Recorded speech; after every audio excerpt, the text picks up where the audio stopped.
All right, welcome back to Gold, the Seattle Sounders soccer show. And as you can see, we've moved from 60 acres in Redmond to downtown Seattle, the heart of downtown, the Seattle Center and Memorial Stadium, the home of the Seattle Sounders soccer team. And this is the coach of the Sounders, Alan Hinton. Alan, congratulations so far this season. You've got to be so excited about how this team is playing and how this community is responding to this team. I don't think we could have asked for anything better, and I think that professional soccer's back.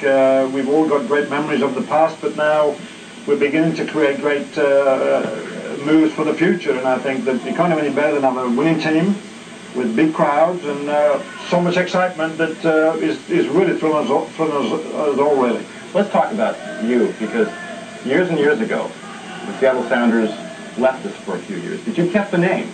You kept that little dream alive. Why did you do that? Why did you want to keep the Sounders alive? What's the story there? I've always had faith in professional soccer in this community, and I think that my hope was that one day that we could get it back. And in the meantime, I was in youth soccer, and you know, I met Neil Farnsworth through the fact that his boy was on my team, and he wanted to help professional soccer, and went and talked with Scott Oakey.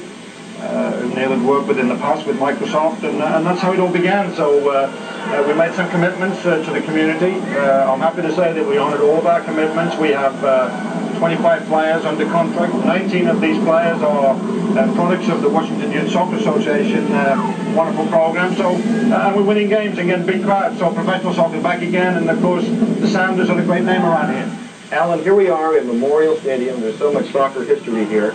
The Sounders had great years back in the 70s, and then a couple of weeks ago you came back. What was going through your mind? Because the Sounders does mean history here in Seattle. I think from my point of view, it just showed me that all the hard work in the past and dedication to this great game of soccer, that it was all worthwhile, and that we had now a platform to build a future from. And I think it's just quite amazing the way the fans have turned out in this beautiful old stadium. And the only thing we need now is this stadium to become grass, and then we're in business for many, many years to come. Now you yourself, I don't know how many people know that at home, but Alan Hinton was one fabulous soccer player back in the 60s in England. And when you first came to America, you saw that the level of play here wasn't as good. But talk about how you've seen the level of play change here, and especially here in the state of Washington.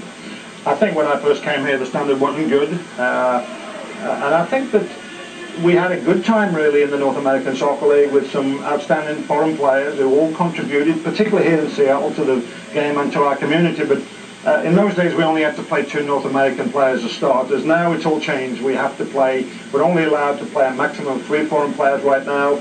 It's now time for the American player to emerge, and as you've seen in Seattle, we've got great American players here. We're all born and bred in this area, watching the Seattle Sounders when they were little children, and it's a great thrill to have been a part of the emergence now of the American player, particularly the likes of Marcus Hanneman and Jason Dunn and James Dunn and Sean Medved, and the veterans of Billy Crook and Neil Megson and Chance Fry, and I'm sure I've forgotten somebody, but we have so many great American players on this roster that it's all working nicely, and what's more important, these players are proving that they are winners.